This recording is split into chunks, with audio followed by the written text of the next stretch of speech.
Hello students, I welcome you all after your Raksha Bandhan. I hope you all are safe at home. Now we are continuing chapter 2nd and we have discussed some of the topics of chapter 2nd. We have discussed about the business enterprise, how many types of enterprises are there. There are 3 types of enterprises we have discussed in the chapter: private sector, public sector and joint sector. Now we are discussing about the forms of private sector enterprises. I have already told you in the earlier video that there are 5 forms of business and 5 forms of private enterprises. First one is sole proprietorship, second is joint Hindu family business, third is partnership, fourth one is cooperative society and the fifth one is company. Now sole proprietorship we have already discussed in the earlier video that it is a form of business which is carried by a single person. He alone bears all the profits. If he earn any kind of profit, he alone is responsible for carrying out the activities. He bears all types of risk. The scale is limited. The sole proprietorship business is performed on a very small scale. Now in this video we are covering the 2 more private sector forms, that is joint Hindu family business and partnership. In detail we are going to discuss about them. Now we have to discuss first is joint Hindu family business. I am explaining you about what does the word mean, joint Hindu family business. Joint Hindu family business, it is a kind of business in which the members of a Hindu undivided family. Hindu undivided family means the family which is joint, which lives together. They perform the business that is carried by the members of that business. Members of that family, that is carried by members of that family. That business is known as joint Hindu family business. It is not governed by any industrial act or any company act. It is governed by Hindu Succession Act. A particular act is given. Keep it in your mind that it is governed by Hindu Succession Act, which is given in Hindu law. Now at least 2 conditions must be required to perform this kind of business. First condition is minimum 2 male members. 2 male members of the joint family are required, minimum, and maximum unlimited members. Second condition is existence of some ancestral property. A word ancestral is given, that means पूर्वजों की कुछ property होनी चाहिए हमारे पास for performing such kind of business. Now definition, I hope you all have understood कि Hindu undivided family business क्या होता है. एक ऐसा बिजनेस जो हिंदू अनडिवाइडेड फैमिली के मेंबर्स के द्वारा कैरी आउट किया जाए, that is Hindu family business. अब द एंसेस्ट्रल प्रॉपर्टी, इसमें जो पूर्वजों की प्रॉपर्टी होती है that is inherited by male members. Male members उसको कैरी ऑन करते हैं जब तक कि वो until their death, who share their ancestral property and who are entitled to get a share in the profit of Hindu family business. They all are entitled to get a particular share. उनको कुछ share मिलता है. 2 male members जो minimum male members होते हैं या जो total members होते हैं, they all get some share and they both together act as a we can say at a businessman. And in joint Hindu family business, the relation between both of them is known as co-partners. Like partnership में जब 2 or more persons are carrying on their business, so in that case the relation between 2 or more persons is known as partners. But in joint Hindu family business, the relation is known as co-partners. Understood? Now moving forward with the second part of joint Hindu family business, which is given here, is features. The first feature is formation. Joint Hindu family business को form करने के लिए at least I have told you 2 male members are required and some ancestral property is required. इस business में we do not require any agreement by birth. It is only governed by Hindu succession act 1956. तो इसको form करने के लिए we require at least 2 male members and some property. Second one is liability.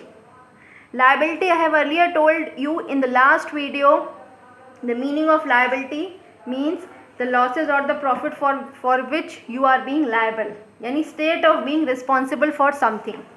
यहाँ पे जो the liability of Karta, now who is known as the Karta? The head of the family, we can say that senior most member of the family is known as Karta in joint Hindu family business. तो इसमें कार्ता की जो liability होती है that is limited because his liability is unlimited because his personal assets can be used for paying back its debts. अगर कुछ कर्जा होता है तो कार्ता अपने पर्सनल एसेट्स को यूज़ करके पूरा कर्जा उतारेगा.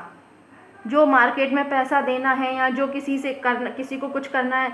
लेकिन जो अदर मेंबर्स हैं जॉइंट हिंदू फैमिली बिजनेस के, उनकी liability that is limited because वो केवल शेयर के लिए एंटाइटल्ड होते हैं, not for the losses. Third one is control. मैंने कार्ता का मीनिंग बताया था. जॉइंट हिंदू फैमिली बिजनेस में पूरा कंट्रोल सीनियर मोस्ट मेंबर के ऊपर होता है, who is known as the karta. Only he is having the legal rights to contract with the outsider. बाहर किससे बात करनी है, डिसीजंस लेने हैं बिजनेस में, only the karta has the right to take the decisions. And the last feature is minor members. In joint Hindu family business, when a child take birth, since his birth time he becomes a member. There is no restriction for a minor to become the member of a business. यानी जब वो बच्चा जन्म लेता है उस family में, at that time वो जो होता है एक मेंबर बन जाता है जॉइंट हिंदू फैमिली बिजनेस का. बट वो ऑपरेशंस कब परफॉर्म करेगा? After achieving his 18 years of age. Understood joint Hindu family business? I hope you all have understood. We are discussing its queries in tomorrow's class. Now next form of private sector enterprises, partnership. I hope सबने सुना होगा partnership का नाम. Partnership एक ऐसा business है जिसमें 1 or 2 persons they both together perform some kind of activities to earn profit.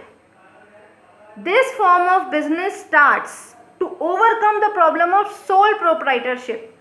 अगर एक सिंगल पर्सन बिजनेस को कंस्टिट्यूट करता है और इन केस उसको बिजनेस को वाइंड अप करना पड़ रहा है बिकॉज ही इज़ अलोन, तो उस केस में जो उस प्रॉब्लम को ख़त्म करने के लिए the partnership is best.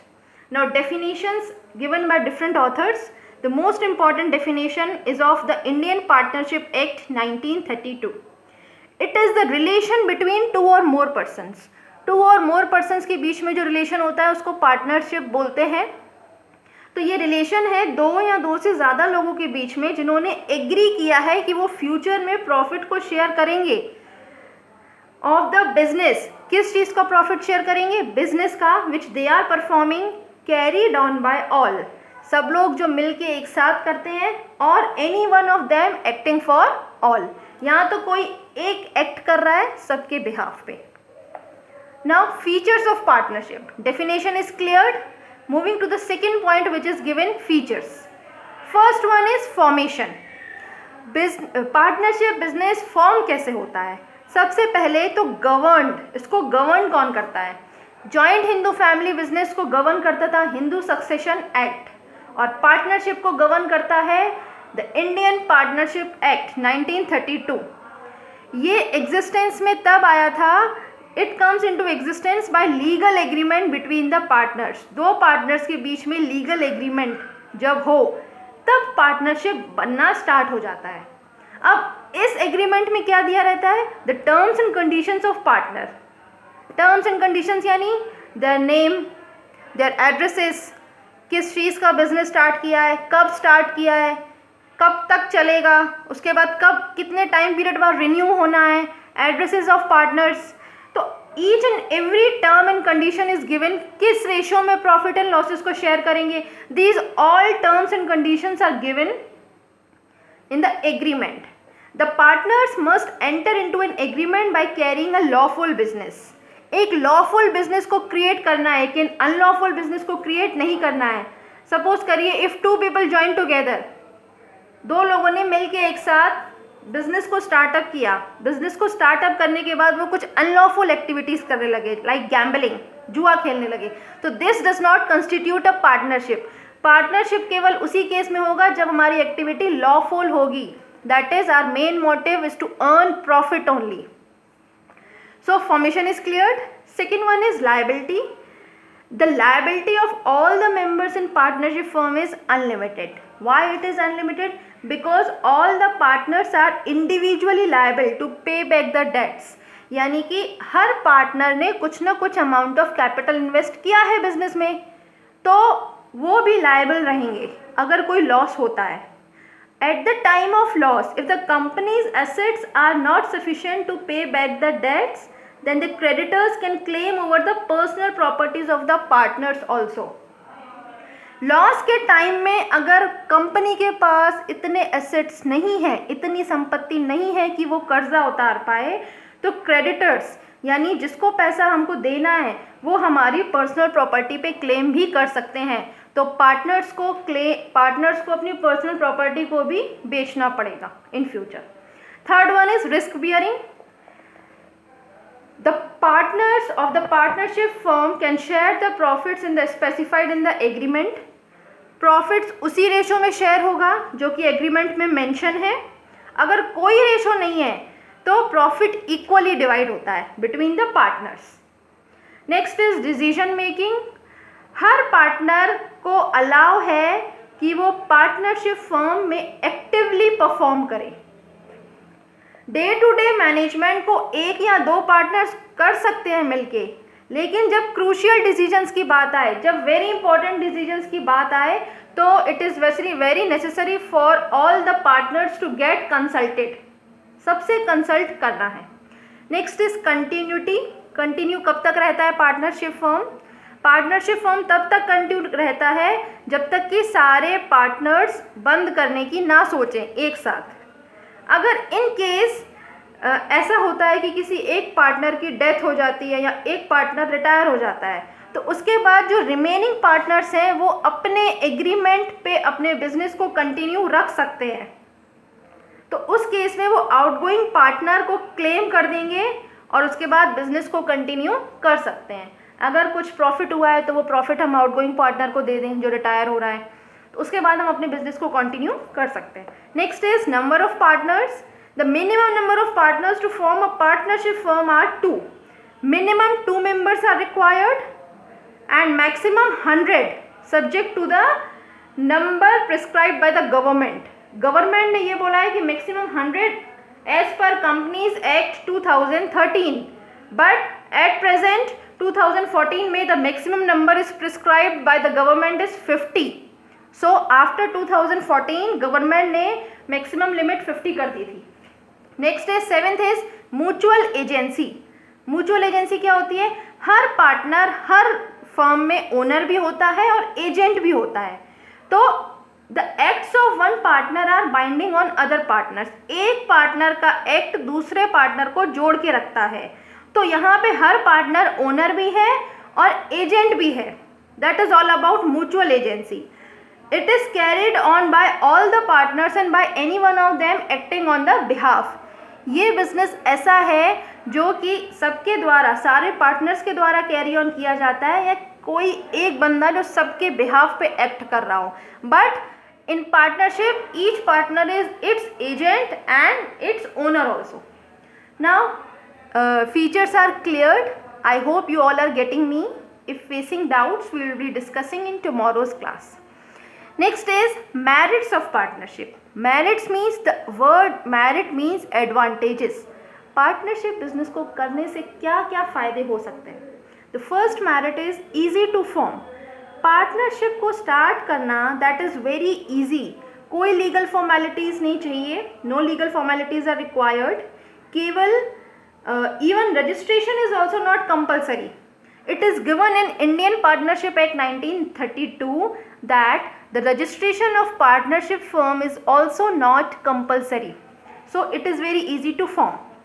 Second is balanced decision making. In partnership, we all know that there are 2 or more partners. So partners can divide their work so that they can do the work easily. The division of work leads to specialization and efficiency in management and other activities of the firm.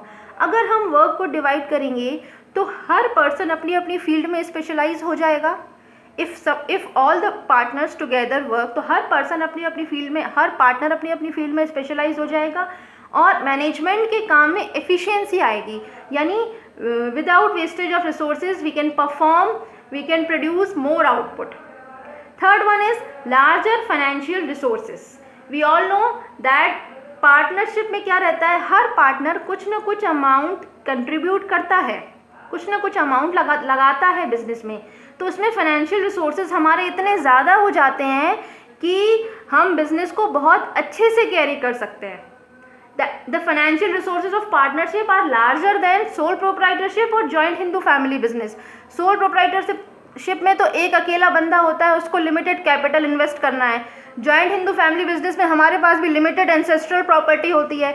लेकिन partnership में अगर हम सब मिलके कुछ कुछ amount contribute करें तो हमारा business we can carry it on a large scale. Fourth one is risk sharing. Sole proprietor में only 1 person bears the risk, but partnership में क्या रहता है, risk is beared in the same ratio. यानी कि हर पार्टनर को risk bear करना ही पड़ता है. इससे क्या होता है कि I have already told you that जितना हम रिस्क बियर करेंगे उतना हमको ज़्यादा प्रॉफिट होगा. तो शेयरिंग ऑफ रिस्क से क्या होता है, पार्टनर्स मोटिवेट होते हैं और वो और ज़्यादा प्रॉफिट अर्न करने की सोचते हैं. And the last one is secrecy. Secrecy means secret रखना. The affairs of partnership firm remain secret. Partnership firm is not required to publish its accounts. कोई भी फर्म हो, कोई भी फर्म जो है अपने अकाउंट्स को पब्लिश नहीं करेगी. वो कितना प्रॉफिट अर्न कर रही है, कितना उसको लॉस हो रहा है, ये कभी कोई किसी को नहीं बताता. लेकिन जो एक्टिविटीज़ है पार्टनरशिप फर्म की वो सारे पार्टनर्स करते हैं. Only they take all the major decision, so there are no chances of leakage of trade secret. Business अगर आपको करना है पार्टनरशिप में, अगर आपने लीकेज कर लिए, अपने सीक्रेट्स बाहर किसी को बता दिए, तो आपकी कंपनी को ही लॉस होगा. तो सीक्रेसी पार्टनर्स खुद मेंटेन करके चलते हैं. तो ये कुछ बेनिफिट्स हैं which are necessary for partnership. Moving forward, the next topic that is demerits और we can call it as disadvantage. क्या क्या इसके नुकसान हैं. लायबिलिटी इसकी अनलिमिटेड है. इन केस ऑफ लॉसेस, अगर लॉस हुआ तो पार्टनर्स को अपनी पर्सनल प्रॉपर्टी को सेल भी करना पड़ सकता है. तो इसकी लायबिलिटी अनलिमिटेड है. इन लोगों के पास लिमिटेड रिसोर्सेज हैं. Means there is a restriction on number of partners. हमारे पास रेस्ट्रिक्शन है कि हम केवल इतने ही पार्टनर्स लेंगे because government has decided to restrict the number of partners. तो कैपिटल इन्वेस्ट जो होता है that is not sufficient for large scale enterprise. अगर हम और बड़ी एंटरप्राइज करना चाहें, एक लिमिट तक हम लार्ज स्केल कर सकते हैं, लेकिन उससे ज़्यादा बड़ा नहीं कर सकते. इसका नतीजा ये निकलता है कि जो पार्टनरशिप है उसको बिजनेस को एक्सपैंड करने में बहुत ज़्यादा प्रॉब्लम आती है. Third is conflicts. कभी कभी लड़ाइयाँ भी हो जाती हैं due to differences of opinion. सबके अलग अलग सोच है, सबके अलग अलग ख्याल है. That's why there is a rise of conflicts among the partners. Fourth is lack of continuity. जो पार्टनरशिप की फर्म है that is affected by death, insolvency और incapacity of any one partner. Even a partner can demand dissolution of the firm any time he desires so. इसमें जो है partnership continue लंबे समय तक इसीलिए नहीं हो पाती क्योंकि सपोज करिए किसी फर्म में देयर आर 5 पार्टनर्स, तो अमंग 5 1 ऑफ देम डाइड. एक बंदा मर गया, एक इंसॉल्वेंट हो गया, तो 3 लोग मिलके क्या करेंगे, नहीं कर पाएंगे. So that is why lack of continuity is also the disadvantage. Fifth one is lack of public confidence. The public has less trust and faith in partnership because accounts and annual reports of firm are not published. क्योंकि इसकी जो accounts हैं वो बाहर publish नहीं होते, इनको जो प्रॉफिट होता है ये लोग खुद अपने आप में they earn a large amount of profit. That is Y public has less trust and faith in them. And the last one is risk of mutual agency. Contract तो वो लोग साइन कर लेते हैं, लेकिन कभी कभी क्या रहता है, कुछ पार्टनर्स डिसऑनेस्टी भी करते हैं, गलत भी करते हैं हमारे साथ, जिसकी वजह से पार्टनर्स को एक लार्ज अमाउंट में लॉस को सफ़र करना पड़ सकता है. So this is all about demerits. Now we are going to discuss about the types of partnership firms, types of partners, minor partner and formation of partnership firm in the next video. Thank you so much.